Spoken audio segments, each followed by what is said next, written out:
watching Community Access Television serving the East San Fernando Valley. The views and opinions expressed on these programs are not necessarily those of United Artists Cable, its employees, or management. Thanks for watching Community Access Television on United Artists Cable.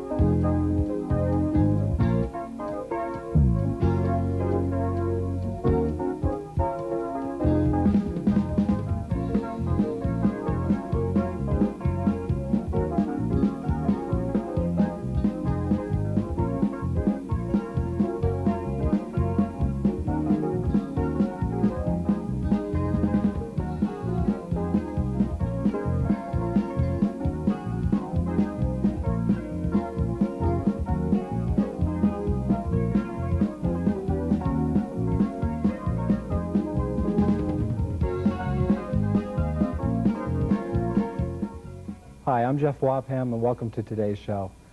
My guest today says that ghosts really do exist. And joining me in the studio today is a video cameraman and ghost investigator, Barry Conrad. How you doing, Barry? Good. Thanks, Jeff. Glad to be here. Yeah, good to have you here.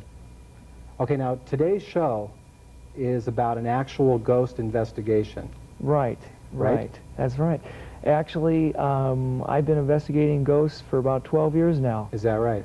And I would say that the incident in San Pedro, California, which is where we investigated this latest case, was 4 years ago, was probably the most fantastic case we've ever investigated because there was so much phenomena that happened.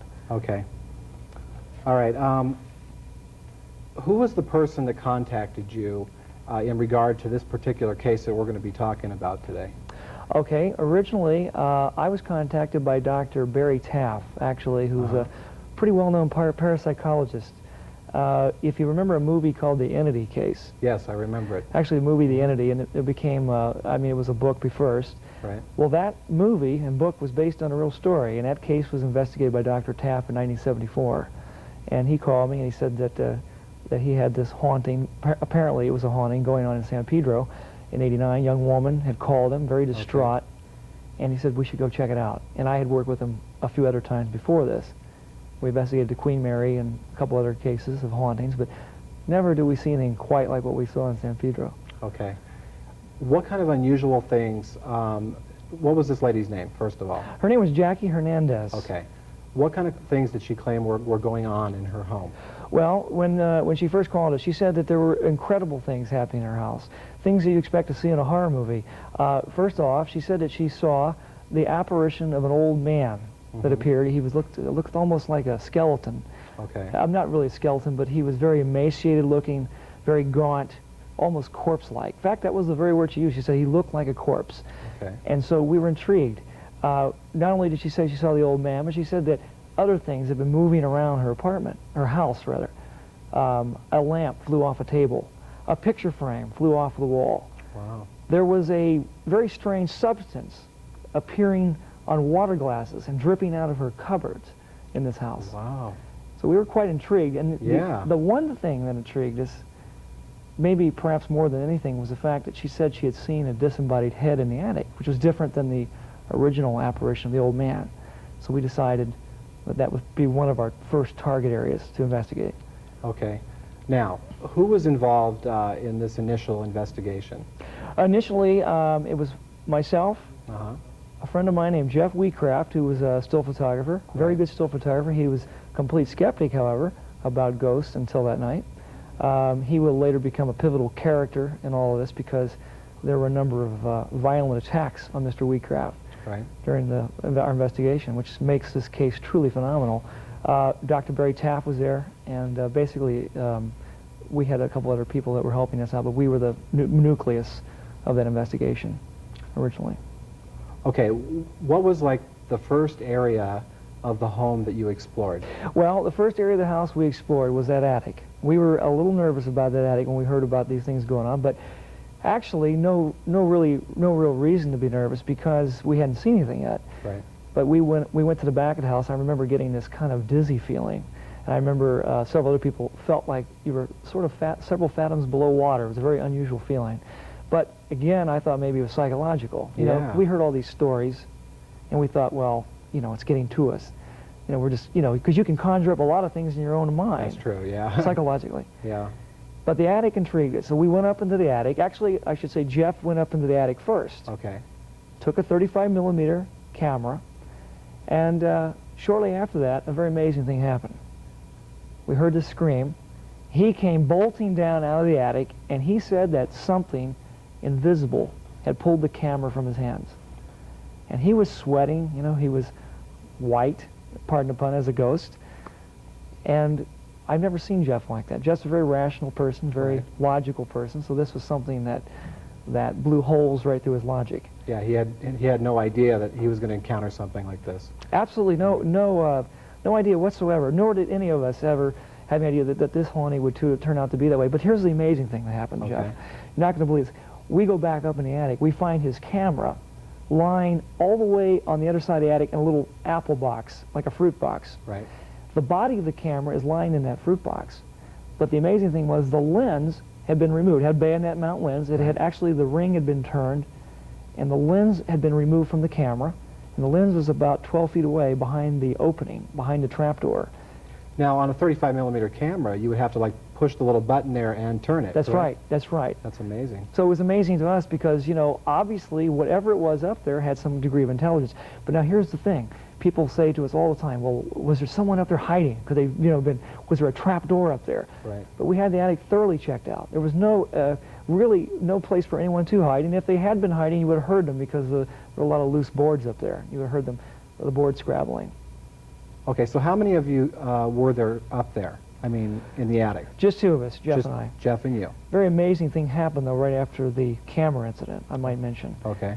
We experienced a very foul stench, an odor of decaying flesh almost. It smelled like that intensity. Right after that, Jeff screamed out that something was behind him. And I turned, I looked, I couldn't see anything, and we had put a light up there, 1,000-watt light, and also my video camera refused to function in that attic that night. This happened shortly after we discovered the camera had been separated from the lens. Now your camera was plugged in? Camera was plugged in, yeah. Always check that. And then all of a sudden it just stopped working? Stopped working. We actually, I was using batteries, 14-volt batteries, and we called down to get extra batteries, and no batteries worked. Every one of our batteries had been charged. AC didn't work. None of the batteries worked. Wow. The batteries were fine, actually. The voltage was fine. Something internally shut this camera down. And then later on, we came down out of the attic, it came back on. But getting back to what happened before, we heard the scream. Jeff heard the scream. Right. I mean, we heard the scream. Jeff said something was pushing him. I didn't know what it was, but he had this incredible look. You know, he was just terrified, and we got out of the attic. He said he felt like a large, bony hand applying a tremendous amount of pressure into his back. And later on, we found that he had massive internal bruising, had to see a chiropractor. That was just the start of what truly became a very terrifying haunting. This is really amazing. It is. Yeah, I mean, I just, you know, I've read a lot of the newspaper articles on this particular case we're talking about today. Exactly. And I was just amazed. And I mean, there's not a whole lot of cases that have this much documentation on them, correct? Exactly. Yeah. In fact, that was my whole focus.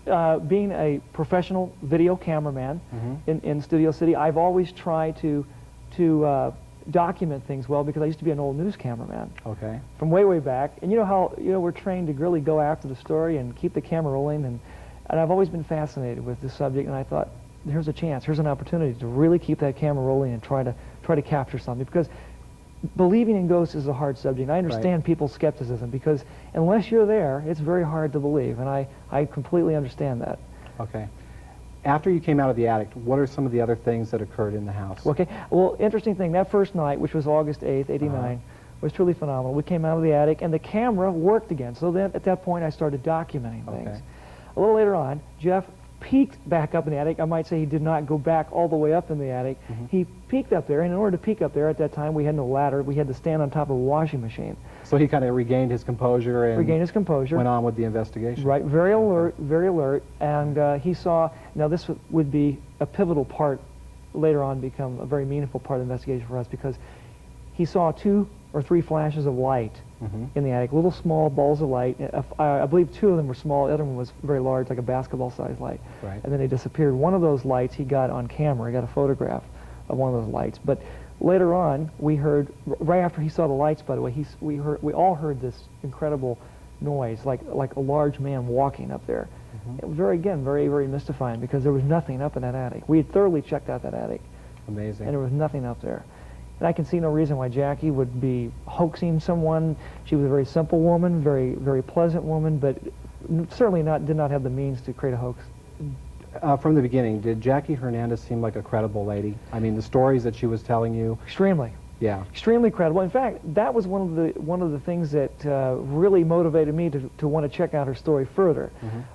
She, as I say, very simple woman, very, very frightened by something. And not only that, her friends were frightened.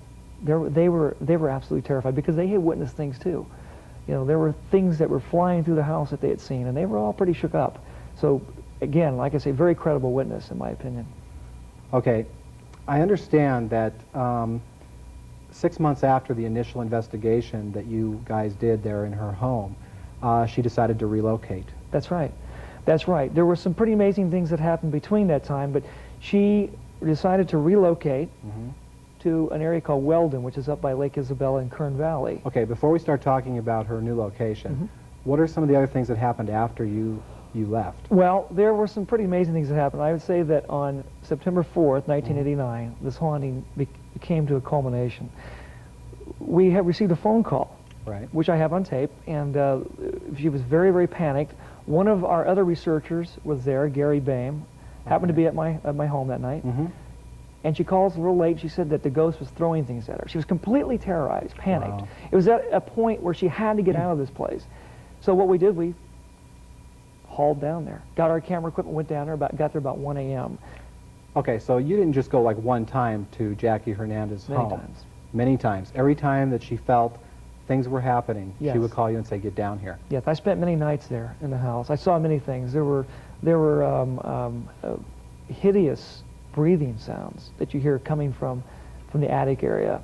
Other people heard these sounds. Right. There were strange odors. There was a levitation that I saw. I saw many levitations, but one levitation I saw was, I saw a 3/4-inch portable video recorder, which I had there, sitting on a chair, absolutely levitate in front of me and Jackie. Lift right off the chair. Lifted up off the chair, rotated in midair, and then came, and hung there, was suspended for a few seconds, and actually came crashing to the floor. Okay. I understand that Mark and Brian of radio, Yes. You invited them down there? Yes. Actually, I got a call from Mark and Brian's producer, Nicole, and she said that we heard about this haunting. And she said, we'd like to have you on the show. So I went down there, and then they said, could we go into the house? And we did. But by that time, she'd actually already moved. But the thing had been following her. Right. So she was in a different location. Okay, I want to reiterate a second. Now, the ghost, you guys did some research to find out, you know, what this ghost may be, who he is, and where he came from? Yes. And he was like a sailor? Right. What we found out was, we didn't really find this out till later on when she moved to Weldon.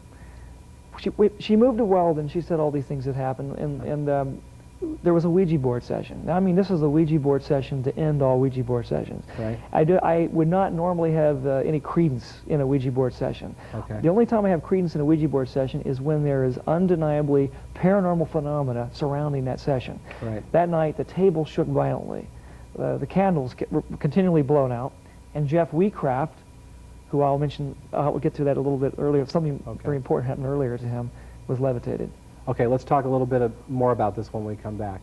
When we come back, we're going to see some video footage of actual ghosts. Don't go away, we'll be right back. This vehicle can take you to places no other vehicle can. To strange worlds and even stranger life forms.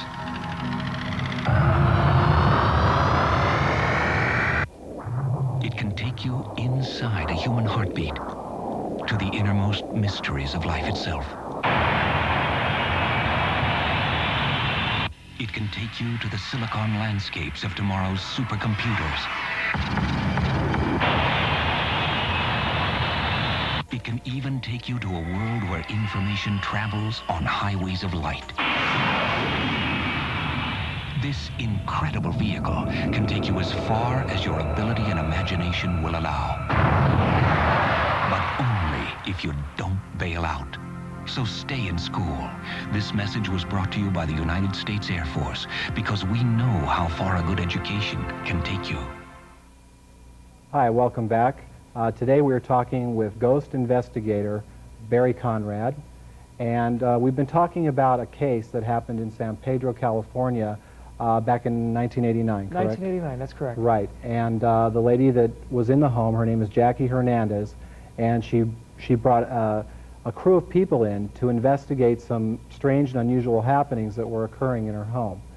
And now, before we went to commercial, we were talking about some of the things that happened when Mark and Brian Yes. came to the show. Yes, actually, not a whole lot happened. I mean, to the home, excuse me. Yes, well, they went to her apartment where she was living at that time. Right. And there was, really wasn't that much that happened. There was a very curious incident that happened. Once there was a power blackout during the show, but whether or not that was done by trickster, someone shutting the power off in the building or something, we don't know. But there was one other thing.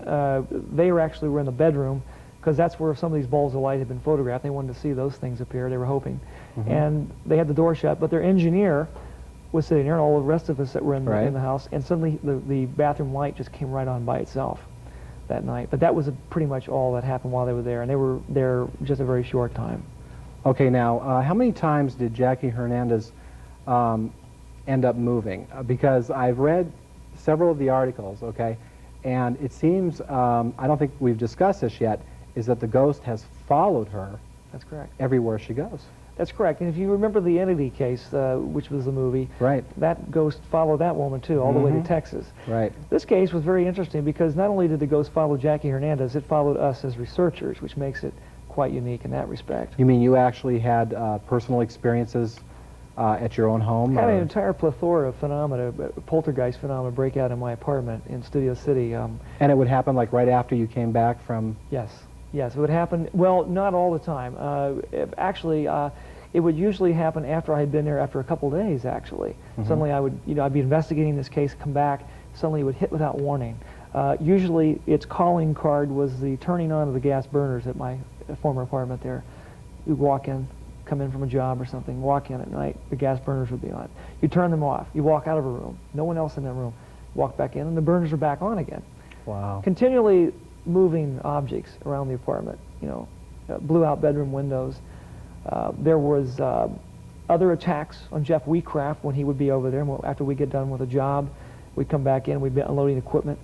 Kitchen table would be shaking violently one night. He was thrown up between two bookshelves one night by invisible forces that we couldn't see. But one of the research team, Gary Bames, saw a very bright object fly into his chest, upper chest area. And suddenly that was a very interesting, unique case because... Okay, a very bright object.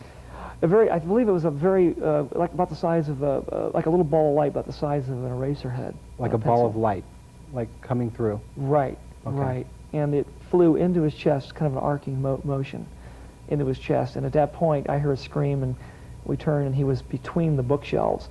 He'd been thrown up between the bookshelves. And that was interesting because he didn't feel an external impact on his chest, like he did in Weldon. During that Ouija board we had briefly mentioned, he felt it inside of him, almost like possessing him temporarily, making him internally move back up against that. Well, he wasn't levitated at that point. He was thrown backwards, but he was levitated in Weldon. So it's interesting. It's, yeah. To say the least. Definitely. Yeah, because, I've heard of other stories like this. Yeah. And, sometimes you don't want to believe some of this. Sure. And there is a lot of trickery out there. Exactly. Exactly. So when you really do come across that has some, a case that has some validity, I mean, you're like, wow, this is pretty amazing. That's right. There's a lot of hoaxes out there. Yeah. A lot of the tabloids give this area, I think, a bad name because a lot of things are fabricated. Right. But if you boil all of that away, boil it all down, you get about 1% that are genuine, authentic cases. And this was one of them. Okay. She had 2 different homes, Jackie Hernandez, or 3? Or? Actually, she moved 3 times. Okay, and you went to each one of these homes? I went to each one of those homes. Okay, now, were the experiences that she was having, were they all similar? Like it was the same exact ghost, or? Very similar. There were times when she said that she would hear a woman's voice in the house I believe it was in the trailer home in Weldon. And there was, by the way, there was one time when she called me, very interesting. She had just heard this woman wailing, like a woman in pain, but Right. she'd also seen the old man too. Okay. And she, while I was on the phone with her, I heard all of these dogs howling. Every dog in the neighborhood had surrounded the trailer home. I only wish I could have been up there at that point to have gotten that on videotape, but that was 300 miles away. So it was quite a drive for me to go when she moved to Weldon. Okay, I want to take a look at the videotape we have here.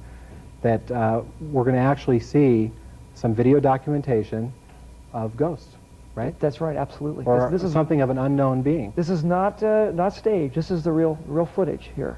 Okay. All right, let's go ahead and roll that videotape. The attic. The terrifying events that transpired here have created a storm of controversy among investigators of the paranormal. I felt something behind me, so I kind of I turned real quick, and as I turned, there was a head, and it was just a head, and it was coming for me, right towards me, and I just freaked and just fell. It's the kind of thing you always read about, but you think it's never going to happen to you. But it did happen. What's wrong? What happened? I told you, get down, get down! This was the most frightening event of all. Something had hung photographer Jeff Wheatcraft in the attic. Right now, Jeff, what happened? Put something around my neck. Oh, shit. Oh, my God. Jeff, get down right now. Oh, my God, I'm really torn. Please, get down, please. What is this, Gary? What is this? I don't know, just get down. The destructive potential of the apparition was no longer in question. Here you go, buddy. Here you go. What all happened? Are you okay, buddy? Oh, my God. Look at his neck. Look, Jeff, come on. what's behind your neck? I don't know what's on my Come neck. on, come on, come on. A piece of rope. Oh, shit. Gary, get down out of there, buddy. I knew you should. Can you find my glasses? Gary, Jeff, Look at this. Look at Jeff, this. turn the camera. Jeff, are you okay? Jeff, I'm fine. Jeff, tell me what happened, buddy. Well, I don't know, Gary. I told Gary that there was nothing happening up there, and he turned around and came. He was coming this way. All of a sudden, I feel this thing around my neck, and it's got me hanging, and it's pulling on my leg. I was a tremendous skeptic, I guess, but what happened to me was something way beyond what I'd ever thought that could possibly happen. It would have definitely killed me. It would have definitely killed me. I feel that. I really feel that now. All of a sudden, I had this thing around my neck, and it's pulling me like this, up and hooks me on something. Gary had to take me off.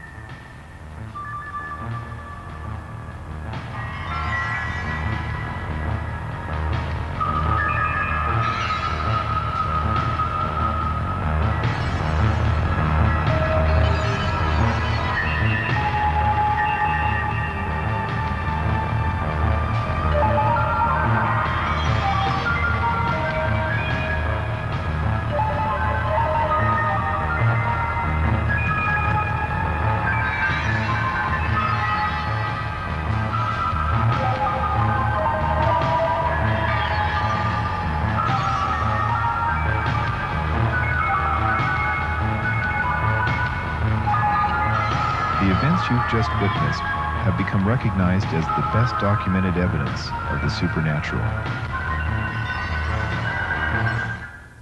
Wow. Yeah, it's pretty amazing. That is pretty scary. Yeah, very scary. The hanging thing was just totally frightening. I don't know if we really got into that. I guess you probably want to hear a little bit about that. Yeah, tell me more about the hanging there. Well, when we got down to the house that night, September 4th, '89, very quiet. She was obviously very frightened by something that night because she called us in a panic, and we went down there very quickly. And she was waiting on the porch. She had her two children. She had two small children. And we went in there very quiet, as I say, and Jeff and Gary decided to go up in the attic. She wanted me to stay down and talk with her. She was so frightened. And her friend came, Susan Castaneda. And I was talking with him. And a little bit after we were talking for a few minutes, suddenly a ball of light flew up in front of me. Very small, crepuscular, massive light. Looked like almost like a teardrop. Right. At one point. And it flew away from me very quickly. Unfortunately, that one I didn't get on camera. It was so quick. Okay. And right after that, I hear 3 snapping sounds in my left ear. We all heard it, Jackie and Susan and I. And it sounded just like someone snapping her fingers 3 times. And it was very, very clear. right after that, we hear that yell, and by that time I had the camera rolling, and that was Jeff, who had been hung by this entity. Gary, the other fellow who had been up there, had just turned away from Jeff, Okay. and he was moving towards that opening. It chose that moment to hang Jeff in that attic. It was very quick, and get him to that position. He has no recollection of how he got to that nail, but it actually had put an old clothesline cord and had been tied in a seaman's knot, bowline knot, tied it over the nail. And when he came down out of the attic, that was the real footage you saw. That was the actual footage of him coming out of there panicked. Yeah, I could tell. I mean, he was sweating, and I mean, you could really see that he was scared. Extremely. Yeah. I remember that it was the most terrifying, one of the most terrifying nights. There were other nights, of course, but one of the most terrifying nights of my life. And of course, you know, they're skeptics. People say, well, maybe he could have hung himself up there. Right. Or maybe someone else did it to him. Like it was all staged. Like it was all staged. And I can understand that too. But the thing that I think makes this more credible is the fact that when he comes down out of the attic, he's standing there in the kitchen. You saw a little bit of that on the tape. Right. And he's standing there and he's saying, it would have definitely killed me, because at that point he knew his life was in jeopardy. But if you look behind the doorway, you'll see a little beam of light, like a meteor, moving very quickly behind that doorway. I saw you had it highlighted there, I think. That's right. It was in a circle on the screen. Right. And that was in slow motion. In normal speed, we didn't see these, because, I mean, we did see lights, but those particular ones we didn't see. And then later on, there's one that comes skimming over the top of his head very, very fast. Didn't see that till I got back and looked on the monitor. But there were many, many witnesses to the lights. We have as many as 12 witnesses at different times that saw those lights. But the amazing thing is that we caught those on videotape. I know they may not seem real dramatic, but we as researchers find that extremely important. Okay, and I understand also that your videotape footage and still photographs have been inspected by experts. That's correct. And yes, Dr. James Robin with Rockwell International, he spent several months going over all the videotapes. In fact, he found some lights on the videotapes that I didn't even know were there, just by scanning through them frame by frame. And he came to the conclusion that this was definitely an unknown. Amazing. Now, I know you've appeared on other television programs. What are some of the shows that you've been on? I've been on Joan Rivers Show and Vicki Lawrence Show and Current Affair, Hard Copy. Or actually, I wasn't on Hard Copy, but they did do a story about it. They probably used some of the footage. They used some of the footage, and people are always amazed by those lights. Okay, and I understand that you are available to check out somebody's home that may be haunted and that kind of thing. In fact, anyone at all who has a haunting, if they can get in touch with this program, I would appreciate it, because I would love to check out their house and find out if it's haunted. All right, great. Thank you for coming, Barry Conrad, and shedding a light on this unknown phenomena. Thank you very much. Thank you for joining me, and we'll see you next time. Take care.